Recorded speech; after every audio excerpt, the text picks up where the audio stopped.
Wallace. So over the last 4 days, as we've lingered day after day on that one passage from the Perfection of Wisdom Sutra about the siddhis, there have been many references by the Buddha, Karma Chagmé, and so on to the jhanas, and especially to the fourth jhana, to mastering all the jhanas, Buddha-Gosa, mastering all the samapatis, even in the formless realm. So a lot of references to that. But over the last 45 years that I've been studying and practicing Dharma, and been introduced to and been guided in many, many meditation manuals and so on, from all traditions, all the 4 traditions, Tibetan Buddhism, I've never found one meditation manual that was really intended for you to sit down and practice that actually gave practical instructions on fully achieving the first, second, third, fourth jhana, and so forth. They studied these academically, and they have very, very fine teachings on them. I mean, outstanding, really precise. But when you get to the practice literature, there is something of a difference, whether there should be or shouldn't be, but there is. But in the Gelug tradition, it's Lamrim. It's Lamrim, and then it's stage of generation and completion. And that's it, and that takes you all the way to enlightenment. And in the Kagyü tradition, it's their Lamrim. It's Kampopis, jewel ornament, or one of the others. It's the 6 yogas, and then of course including the Mahamudra. It's the 6 yogas Naropa, stage of generation completion. Same for the Sakya tradition, very strong emphasis. They have their own Lamde, their kind of Lamrim, then stage of generation completion, Vajrayogini, Vajra, Shakrasambhana, very strongly emphasized. And then the Nyingma tradition, again, has extensive teachings, their own Lamrim, words of my perfect teacher, Lamrim, and then a lot of emphasis, of course, on the preliminaries, and then stage of generation completion, Terma Nakmo, for example, kind of almost like a variation on Vajrayogini, but black, very, very strongly emphasized. Stage of generation completion, Mahayoga, Anuyoga, same, very strongly emphasized. And then, of course, there's Ati Yoga. So we have Mahamudra, we have Dzogchen literature. And I've been introduced to a fair amount of that over the last 25 years. And in none of any of those are there any references that I've ever seen in the Tibetan tradition for the last 1,200 years that gives detailed accounts of and emphasis on the importance of actually fully achieving the first jhana, second, third, fourth. So are they missing something? Well, no, they all agree that access to the first jhana is sufficient samadhi to be able to enter into all of these other practices with full effectiveness.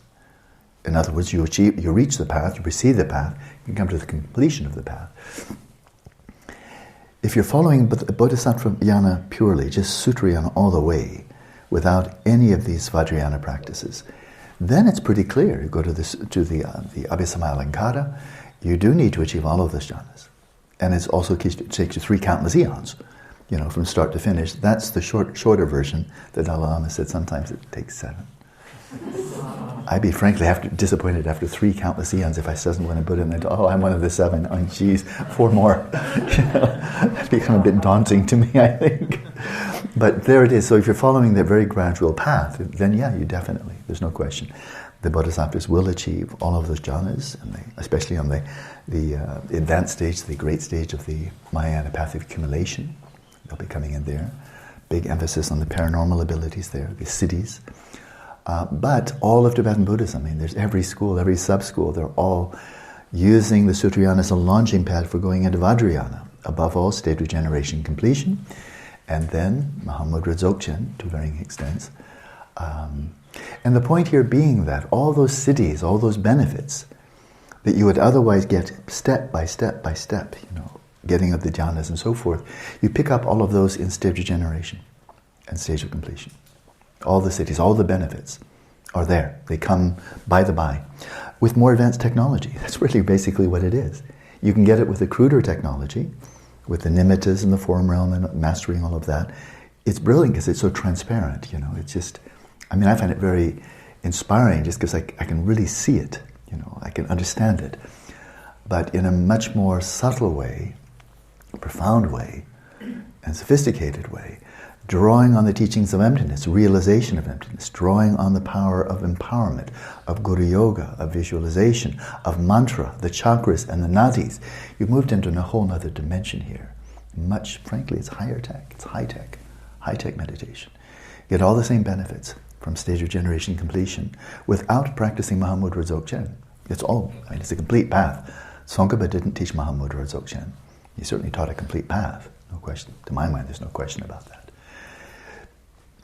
Focusing just on this lineage, I've received different lineages, but the one that I emphasize a lot, the Dujum lineage, the Dujum Desa, gives very, very clear, precise teachings on Shamatha, all the way up to access to the first jhana, to dissolution into the substrate consciousness, emphasizes it again and again, and then makes no reference, not even one reference, in all the 5 works on Dzogchen, not a single reference to achieving the first jhana, second, third, fourth, and so on. None. It's that, and then stage of generation completion are optional.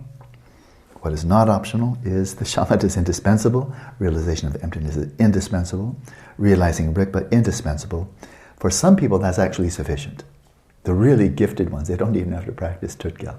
They can just go right to rainbow body with just resting in rikpa. But most people, they'll need that, and so then you have the culminating phase, the leap over phase of tutgyal. So, and then you say, well, wait a minute, if you skip stage of generation completion or just do them lightly without fully accomplishing them, which is rather common. We see here in the Kagyü tradition from Karma Chagmé, he never said anything about completing the stage of generation.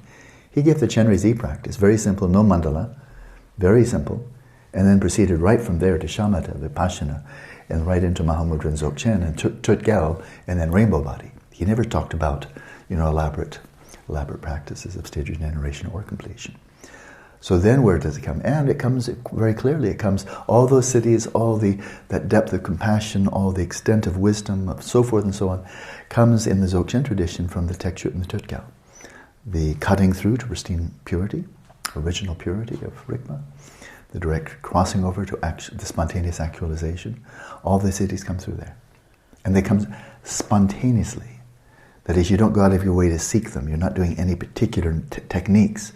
You're just staying right on the straight road of realizing rikpa, dwelling in rikpa, and then, when you really can do that, then venture fully into the tutgyal.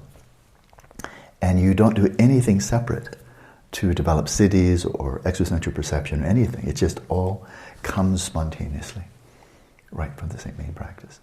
Now, the one point I'd like to make before we go in, and that is this substrate consciousness, or access to the first dhyana. What is absolutely imperative, and all schools of Buddhism agree on this, and it seems like all schools of Buddhism are not ignoring it, but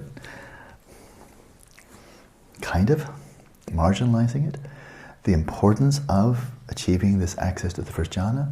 What's the big deal? I could spend an hour on that, but very simply put, just looking at the teachings of the Buddha, if your 5 obscurations are down, they're dormant, they're out of the way, and then the 5 jhana factors are at your fingertips. That's the big deal. On a subtler level, you have this shift in the body, the energy system, and shift in your mind of pliancy, prashrapta. That pliancy, buoyancy, malleability. Tsongkhapa really emphasizes this. This is the big deal about achieving shamatha. Is this fundamental energy shift in your whole body. It's a whole new platform. And unless you do something really crazy, you keep it for the rest of your life. That was from His Holiness, right? And then corresponding to this very subtle, extreme fine-tuning of the prana system within your body, there's a corresponding fine-tuning of your mind. Your mind is pliable, malleable, supple, ready for work, and you keep that for the rest of your life. That's your new space camp for everything, for bodhicitta, for tonglen, for everything. And so there it is, indispensable, right? But now the great challenge here, and they all recognize it, all the great yogis in Tibet recognize it, is that when you have come to rest in this subtle continuum of mental consciousness, use Gelugpa terminology, and you are experiencing this bliss, luminosity, and non-conceptuality, I'll said it before, so I'll say it very briefly now. There's going to be an enormous temptation to stop. You have 3 really good reasons to stop. Any one of them would be a really good reason to stop, let alone 3 altogether. That is, there's the bliss. And some people said, I don't need anything more, thank you. And if they don't have deep renunciation, they say, that's what I wanted, and I can have it whenever I want. Whenever I go in, I've got it, And they'll be stuck on that one. Some, the luminosity, that's all they really wanted, and they get stuck. Others, this profound peace of non-conceptuality. That's all I wanted. This is as close to nirvana as I care about. I'm finished, I'm done, thank you. Thanks a million. And then bye, And it's falling into the extreme of quiescence. Quiescence is shamatha, actually, in this context. And that's the big pitfall. That you needed to get there, but once you're there, you'll want to just burrow in and stay. And if you do, then, but they all say, the Buddha himself says, everybody says, you have not moved one hair's breadth on the path to enlightenment. You got so close, you got right onto the on-ramp, right where the light is turning red and green in the United States. You got right there, and then you just turn off your engine and you sit back and say, I made it on the on-ramp. Ha ha ha. And that means you've not moved 1 inch on the freeway. Because you got right to the freeway, and then you just, I'm happy. I'm out of the traffic. There's a green light. Hi. And you fall asleep at the wheel. Final point. So this maybe sound abstract, and that's later. No worry, no problem. I haven't gotten there. I'll deal with that when I come with it. Yeah, that's the biggest of my problems. Cool. Prepare now, because you won't know what hits you when you get there. If you're not prepared, you'll give all the lip service. Yeah, I'm not going to be attached. You have to be doing this all the way along. A number of you are already experiencing spikes of bliss, spikes of enjoyment, spikes of serenity, spikes of stillness, spikes of peace, spikes of luminosity, vividness, clarity. Quite a number of you are. They come, they go, oh, Tuesday was really good, Wednesday not so great. Oh, I experienced this, I experienced that. It's good. These are good. These are all signs of the path, signs of progress along the path. But it starts now. And that is when these spikes come up. Be present with them, and just be at ease, loose, totally present, with no preference. If you can't do it for the little spikes of bliss, luminosity, and non-conceptuality that come up, in stages 1, 2, 3, 4, if you just totally glom onto those, then forget about it. When you're up there at Shamatha, you're going to totally be sucked in. So that skill of looseness, of non-grasping, of non-preference, of one taste. And it's all about this. Here goes up my finger again. That is my index finger for those listening by podcast. It's that stillness, that freedom from grasping, that unflickering candle flame, the stillness in the midst of the motions of bliss, luminosity, and non-conceptuality. Because if you're drawn to them now, and I've heard this so many times from you and a number of you in our meetings, that you were just practicing along, and then something really cool happened, and then it didn't, and then how can I get that back? How can I get that back? Where was that? Where was it? What can I do? What can I do? I got to get that back. Where is it? Where'd it go? Where'd it go? I'm going to find a little sucker. I'm going to track it down, and I'm going to get it again. And that's just the wrong way to go about it. It's kind of like a neon sign. I'm grasping. So you need to break that habit now. You need to break the habit for the grasping to the pleasant yum, and equally need to release the grasping to the unpleasant yum. The emotions that come up, they're not all pleasant. Sadness, one person mentioned just sadness coming out of the blue. And I said, was there a referent? Nope. Was it real sadness? Yep. And it lasted, I think in this case, a couple of days. And it's pretty easy to have that cognitive fusion. That I'm sad. And then with no referent, then that's a yum. That's a yum. That's a yum for sure. I'm anxious. I'm fearful. I'm excited. I'm bored. I'm depressed. I'm worthless. I probably never achieve shamatha. The cognitive fusion. It's ever so easy to fuse with the unpleasant yum and think, oh, I'm such a loser, I'll never get anywhere. Everybody else is doing well, but not me. And then to identify with the pleasant yum. So, if you're not started, start today. This is a skill that's needed to progress along the path, to get to Shamatha, and to keep on moving. So when you're on the on-ramp, you've made it to the freeway and the light turned green, hit the accelerator and get out on the freeway.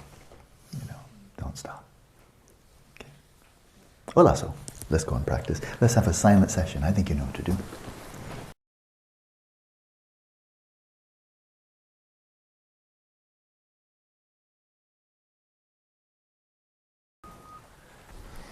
So we have just a short time. What? That's good. Okay. We have just a short time. I'm just wondering whether there might be any questions or comments from any of those who are auditing this retreat or any of those who don't have your interviews with me, just so I could have a bit of personal engagement. Anything coming up about this practice, very specifically? Yes, please. I know your name, but please say it out loud, and the microphone is coming. Or maybe you need to come to it. Should John come over? Yes. John, if you could come over. And John, please say your first name.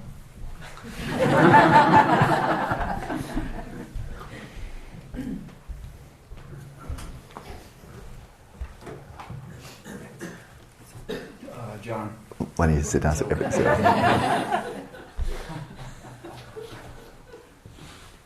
So, when thoughts come up... Microphone closer to your mouth. When the thoughts come up... Yeah. If they're, obviously non-virtuous or grasping, whatever. Sure. So you don't apply an antidote? Nope. Aren't we accumulating, at ours, where I am, isn't that familiarizing my mind with the negative I think I understand. And reinforcing? I think I understand, yeah. And the question, and the emphasis was from where you are. You are about 2 feet away from me, so that's actually quite close. And that's it's a very good question. It's relevant to everybody in the room and everybody listening by podcast. Enormously relevant. I'm glad you've raised it. Insofar as, it's not a yes or no, but insofar as, it's a gradient. Insofar as there is cognitive fusion, identification with the mental affliction, some unwholesome mental state, then you are reinforcing a habit. That's true. And if there's a good deal of grasping, a good deal of this fusing with, getting caught in the grip of the desires, emotions, and so forth and so on, then make sure that you're doing other practices and giving them a lot of effort. The Lojong, the Lamrim, 4 applications of mindfulness, the 4 immeasurables. That's why we have all of these practices. Come back to the theme yesterday that we have this naturally abiding Buddha nature. And let's say the analog is just the stillness of awareness. And then we have the mind that we're observing. Well, as we proceed along the path, the mind that we're observing is going to get better and better. That's the whole idea. So after a while, mental afflictions hardly come up at all, then they don't come up at all, and compassion's just surging up, and and so forth and so on. So the mind we're observing, it definitely does need to evolve. But now, this practice, which is completely endorsed by Panchen Lozang, so there's no sectarian issue here at all, of one school being for, another one against. It's embraced by all of them. Insofar as, when some unwholesome mental state, a mental affliction comes up, insofar as you can remain there in the stillness of your own awareness and simply be aware of it, without getting caught up, carried away by it. Be aware of the mental affliction, without being fused with it, and then having your attention go to the referent of the mental affliction. Whether it's craving, hostility, jealousy, whatever it may be. As soon as that happens, then, whether or not you're accumulating negative karma, there's a bit of nuance there, but are you reinforcing an old habit of mental afflictions? Yeah, as soon as there's cognitive fusion. But the whole point of this practice, and that was the whole point of my prefatory comments for this last session, was familiarize yourself. Go deeper and deeper and deeper in resting in the stillness of your awareness, even when bliss, luminosity, and non-conceptually conceptually arises, so that you're not caught up in them, carried away by them, cognitively fused with them. At the same time, you're not pulling away from it. It's not dissociation. So it's not that, that's one extreme. And it's not cognitive fusion, that's the other extreme. It's like my being with you right now for 5 seconds. I think you sense I wasn't withdrawing from you, but I'm also not leaping over to give you a hug or try to get you to like me or anything like that. It was just being totally present with you. It's like that. So this is the word of the great masters. And that is, if you're simply observing these mental afflictions arising, just arising in the space of your mind, you are not accruing any negative karma, you are not reinforcing old negative habits, but on the contrary, by resting in the stillness of your awareness and observing these mental afflictions or unwholesome states arising, and then having no owner, no one to possess them, no one to fuse with them, you're observing them arise, and then without moving, they're the motion, you're still. Without moving, you observe them, release themselves. Rang döl, release themselves. And that is a really incredibly powerful message. And it's everywhere in Mahamudra and Dzogchen. It doesn't come up it doesn't come up much, if at all, in the developmental approach, like Shantideva.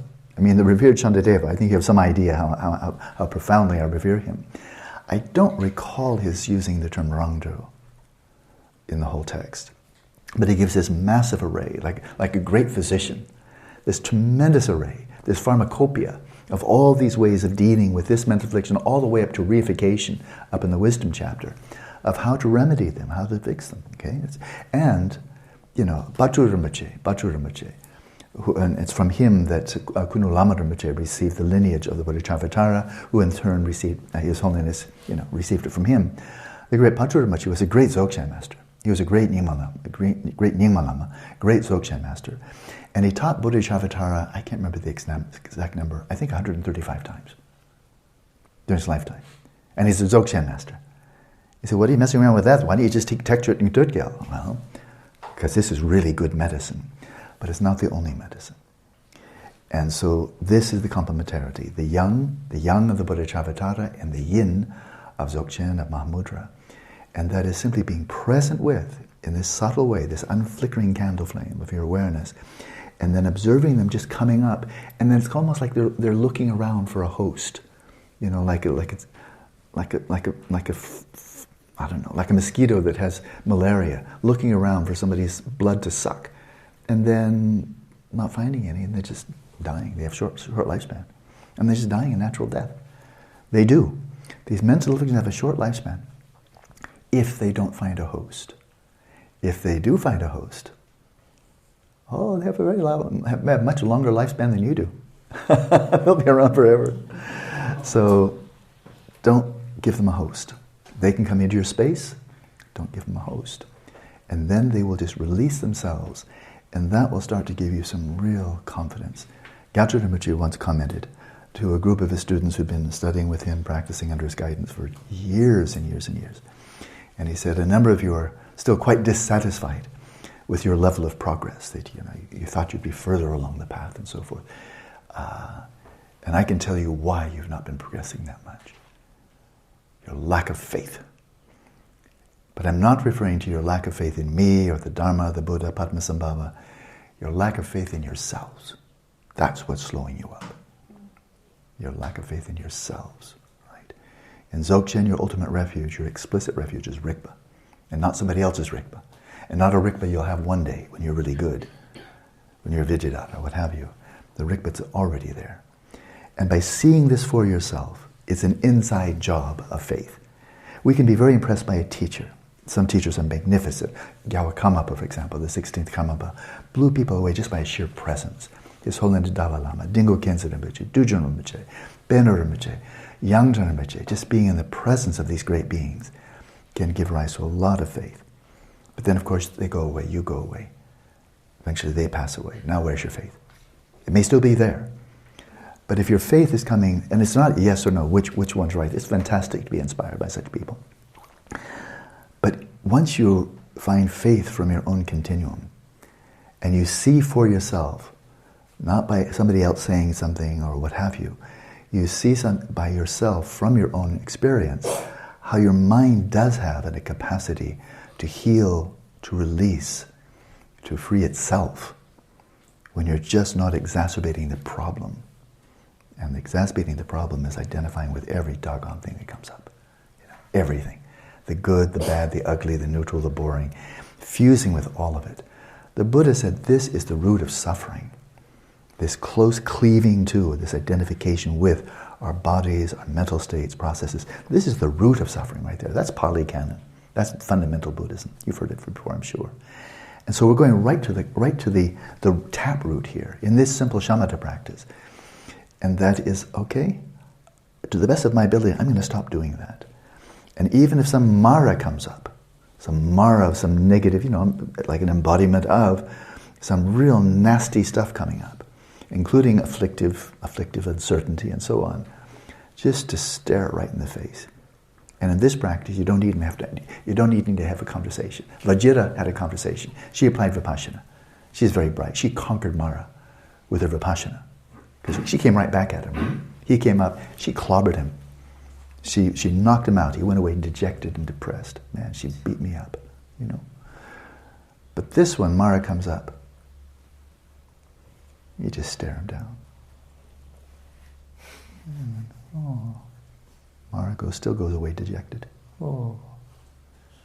So, give a lot of disappointment to Mara. Final comment. It raises the question of about a virtuous thought coming up. As I understand where you're going, and I'm going to quote Yatra Rinpoche, even if 1,000 Buddhas come to you, they will not bless you. Even if 1,000 Maras come to you, they will not harm you. You don't need the core samaya. Remember? What's the core samaya of Dzogchen? Amy?